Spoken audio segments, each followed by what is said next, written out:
Hey there, guys. Welcome to another episode of Mike's DVDs and Blu-rays collection. I'm your host, Mike. And today, guys, we're going to be looking at some new Western releases, some old favorites off the shelf, and some other things. So let's get saddled up and let's see what we got today.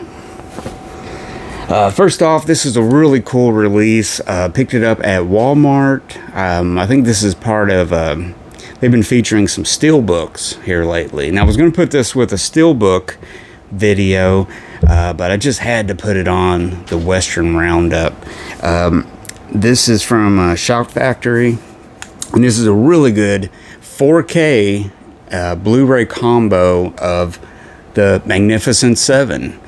And it's really nice. I really like this simple artwork on the front. That's all that's on there and everything. And you get the 4K disc and the Blu-ray inside. It's got a little bit of artwork on the inside there.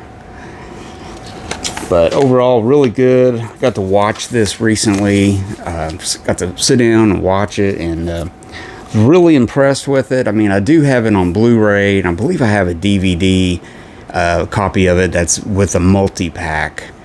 And I never did get it on Laserdisc for some reason. I just never did get that. But yeah, very good. I highly recommend it. I didn't have any problem with the 4K. I thought it looked really good. I haven't heard anything negative about it. But I really do like the simplicity, you know, of the cover. You know, it's just really cool.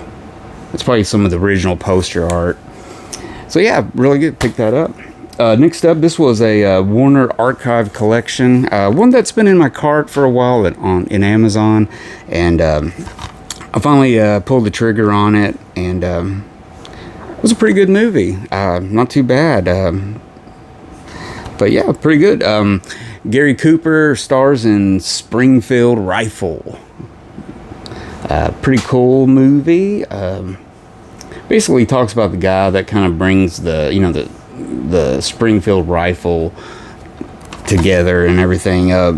Stars Gary Cooper, David Bryan, Phyllis Thatcher, Paul Kelly, Philip Carey, Lon Chaney Jr. is in this.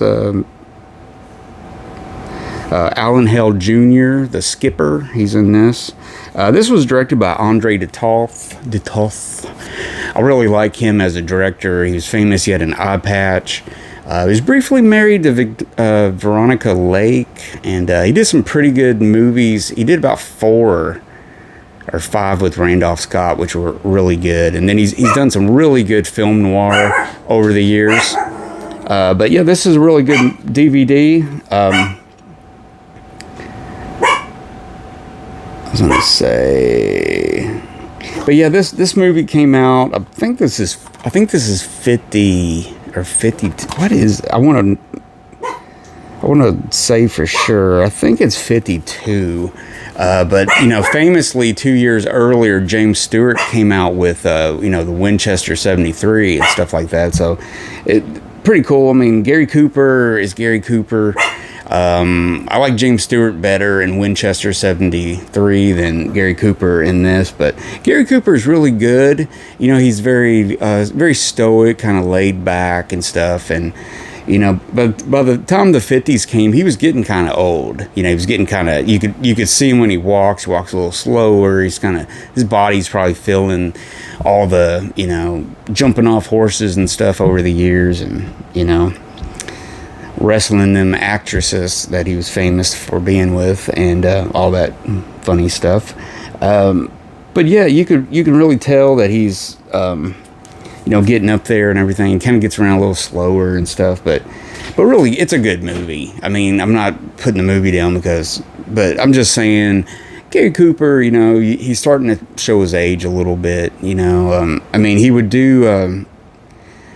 But it didn't really affect his performance, because in 1958 he did was it Man of the West, Anthony Mann directed. I thought he was really good in that. I mean, he's still, you know, it's closer to the end of his career there, but he started to slow down a little bit and did some good stuff. But yeah, he did a handful of westerns or so in the 50s and stuff. But yeah, the story, I'm not going to tell you, what the story's about. It's basically, set during Civil War era time, and I can't remember for sure 100% if he had something to do with the invention of the rifle, or he brought the rifle to the army somehow. I don't know. I've only seen it once and stuff, and it was pretty late. But yeah, it was pretty good movie. I'd give it a solid 2.5, 3 stars. I mean, And now this one is got it off the shelf to rewatch. I almost pulled the trigger on a Twilight Time Blu-ray edition of this, but I decided, I'll put the DVD in and see how it looks. I mean, So I put in, I think this one's from 1959. Yeah, 1959, Warlock, which is the town they're in, Warlock. And you can tell this is an older DVD. It's even faded a little bit on the cover. But yeah, it's got Richard Widmark, Henry Fonda, Anthony Quinn, and Dorothy Malone in it. All solid actors, all solid Western actors too. And really good movie. It's kind of like, what was it? Henry Fonda's he's like a low-key killer. He's like the town hires him to kind of take care of some problems. He's got fancy clothes and 2 gold-handled Colts. His sidekick is Anthony Quinn, who's a crippled gambler with a lust for violence. The 2 clean up the town in short order, but the appearance of a reformed bandit who now supports the law, Richard Widmark, ultimately leads to a tense confrontation seething with jealousy and vengeance. Powered by a top-notch script, Warlock is an intelligent Western about frightened people rediscovering courage they had forgotten they had. But yeah, basically Warlock is it's a small frontier mining community. They get a big problem. They get a vicious outlaw gang that's been terrorizing the town and stuff. So they basically, they get Henry Fonda to come in, and he's, professional and fancy and all that to the T's and everything. And Anthony Quinn's kind of his partner. So they go from town to town and do stuff. But really, Anthony Quinn kind of turns out to be like he's kind of riding his coattails, Henry Fonda's coattails a little bit, because he's always in money. They always have the best hotels and women's and liquor and all everything's like they're living the rock star life in a way. But during the movie, Henry Fonda falls in love and he wants to settle down and, forget his outlaw ways. He's not an outlaw, but, put the gun down and be a gentleman, I guess you could say. Which kind of disrupts the relationship with Anthony Quinn. But really good movie. Richard Widmark is, real good standout in it. It's a great movie. DVD still looks pretty good, but I'd like to get a Blu-ray at some time. Maybe Kino will put it out or something like that. Next up, this is one that I ordered or pre-ordered straight from the Film Preservation Society. They're a silent film. A silent film society around the San Francisco area, and they do a lot of restorations of silent movies. And they have a theater, and I think they have a theater where they have big festivals a lot. They do showings of silent films quite a bit and stuff, and they sell a few things off their website. And this was from a recent Museum of Modern Art restoration of this William S. Hart silent western, and it's from, what year is this from? 1917, if you can believe it. And it looks really good. I mean, to be over 100 years old, it looks really good. But this is Wolflow, and it's really cool. I mean, it's a pretty short movie. It's around, I think, about an hour, if even, and really good. I mean, if you can't sit through an hour movie, I don't know what, I mean, come on, give it a chance. But no, it's worth it. But it's also on here. It's got an extra. It's got Bad Buck of Santa Inez and The Sheriff's Baby. Actually, those are The Sheriff's Baby is from 1913, and it's actually directed by D.W. Griffith, and it's got Harry Carey Sr., Lionel Barrymore is in it. Man, he must be really young in that one. Probably one of his first movies, because his brother, was pretty famous at that time on the stage and stuff. Let's see, what's the other one? Bad Buck of Santa Inez. Yes, sir. 1915, this two-reel Western was directed by Hart and is one of the few films in which our hero dies. Yeah. William S. Hart is pretty cool.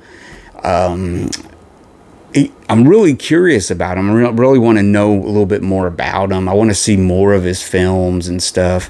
He was just like one of the biggest stars at that time.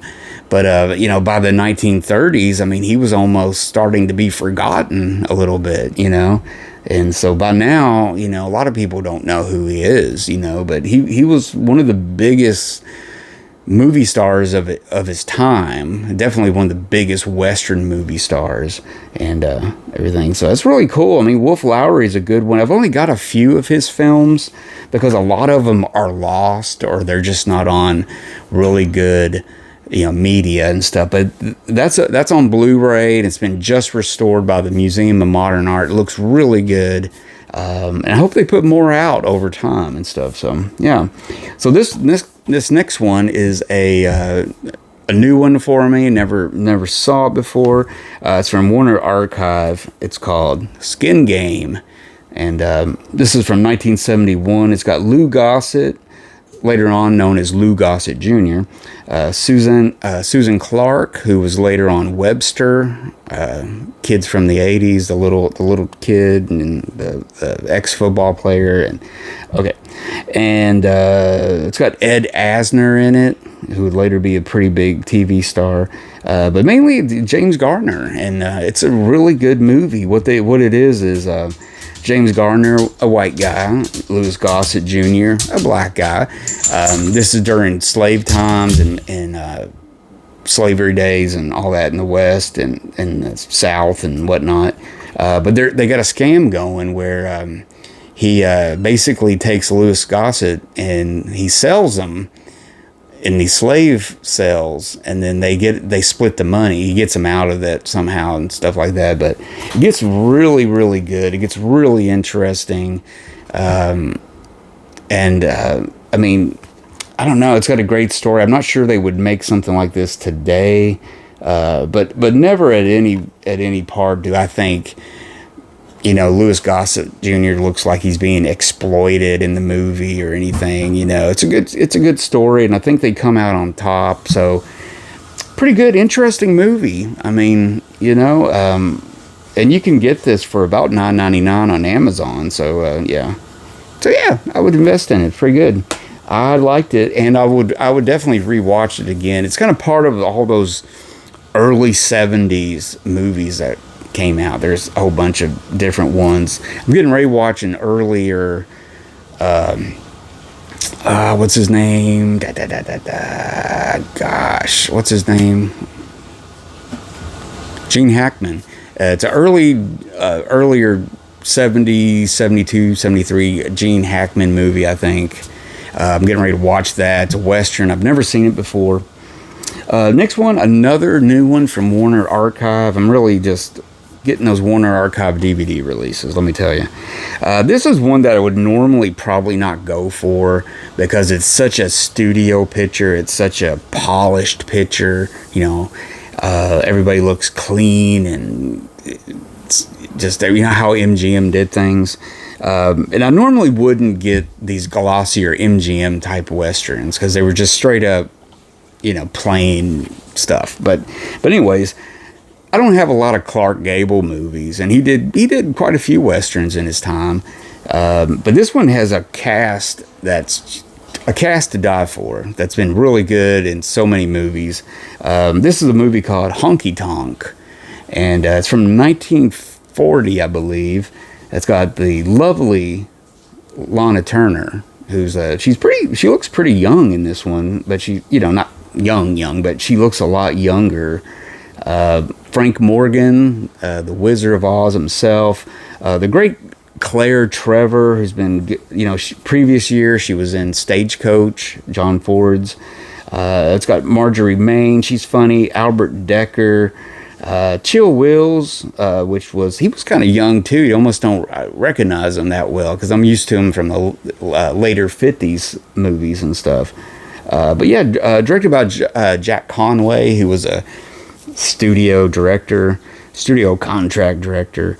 But yeah, pretty good movie. I mean, you can't go wrong with it. It's got the right amount of, comedy relief and action, and of course you got, the romance and stuff like that. But really what shines is the great cast. Frank Morgan, Chill Wills, Lana Turner, and like Marjorie Main, who was famous for the Ma and Pa Kettle movies. She's in it. So yeah, pretty cool movie. So Honky Tonk. It's definitely worth a pickup, $9 pickup. Next up, this is a rewatch. Now, I've tried to watch this a few times, and I just don't like this movie. I just think, man, it's such a waste of the leads and stuff. And I know this is either already come out or it's getting ready to come out on 4K from Kino. And even though I'm a big Lee Marvin fan and a big Clint Eastwood fan, I don't know. This is good enough for me. This DVD, I just really don't like it that much. I really don't. Maybe one day I will. But it's a musical, Paint Your Wagon. And I just don't like it that much, guys. I'm just being honest with you. I tried to watch it again, and Lee Marvin and Clint Eastwood, I think, are just, man, they could have did something else, at that time. But I don't know. But it's also got the lovely Gene Seberg, who would tragically probably, I think, pass away in the next decade or so. But I'll just go with my old Paramount widescreen DVD and call it a day, because I don't know, because and it's 164 minutes. It's like I couldn't tolerate it. I'll come back to it. I promise. I can't give up on these two guys because they're some of my favorite actors. So, but I'll try again one day. Finally, guys, I'm gonna wrap this up with a new release on Blu-ray. Just came out recently. Big thumbs up on this one. A big recommendation from Mike's DVDs and Blu-rays collection. It's got the Western Roundup update stamp of approval on this. I'm starting to kind of get into some of the Dean Martin westerns that he's been in over the years. There's some of them that kind of stink, but the ones he's in that I really like those movies, like Rio Bravo. It's one of my favorite movies. And, he did an assortment of them in the 60s. He did a really good one with George Peppard. I can't think of the name right away, but it's pretty good. But recently, Vinegar Syndrome just released this, 5-Card Stud. And it's also got the great Robert Mitchum in it. And they're great in this. And this was such a surprise for me. I knew it was going to be good. It had a good reputation. And I thought, well, I'll like it for sure. But man, I was really surprised by it. It's really good. The packaging's pretty standard, but it's got a good little size booklet in it. It's got dual artwork, and it's even got some bonus stuff on here. It's got 2 or 3 extra stuff on there. One of them's like a salute to the director Henry Hathaway and stuff like that. But I really enjoyed this. This is cool. 5-Card Stud. Briefly, I'll tell you about it just a little bit.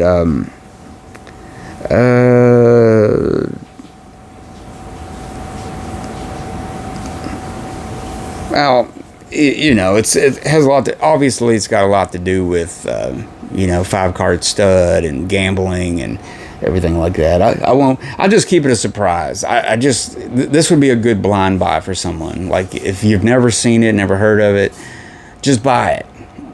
It's good. I like it. I like it a lot. So if you trust my opinion, go for it. But yeah, 5-Card Stud by Vinegar Syndrome. You can get it on Amazon. Last I checked, it wasn't too much. It may have been $20 or so. Yeah, I think I think I pre-ordered it from Amazon actually. So there you go, guys. Just had a couple little Western movies to show you, some of my collection. But yeah, I'm gonna rewatch 5-Card Stud here soon. I think I'm gonna have a Dean Martin Western night and watch that Pepard movie and Rio Bravo again. He's just really good. You wouldn't think he would fit in, but he's really good at it. And I think in a special feature or something, I heard that he really took his roles serious and stuff. He really put stuff into these roles. He didn't just show up, and he really worked on his lines, and some of the co-stars were talking about him, and he seemed to put a lot into it and stuff. And sometimes it really shows. I mean, Rio Bravo, it's a stone cold classic, So there you go, guys. I hope you like that. Let me know in the comments what you thought. Give me a big thumbs up. If you love Westerns, give me a thumbs up. Let's break the algorithm. Let's change it. Let's change. That's what YouTube says. The more this and that. So comment, guys, and all that good stuff. Check my channel out. I got a butt ton of Western episodes, Western roundups. So check them out. And I'm going to ride out, guys, and I'll see you all later. Take it easy, partners.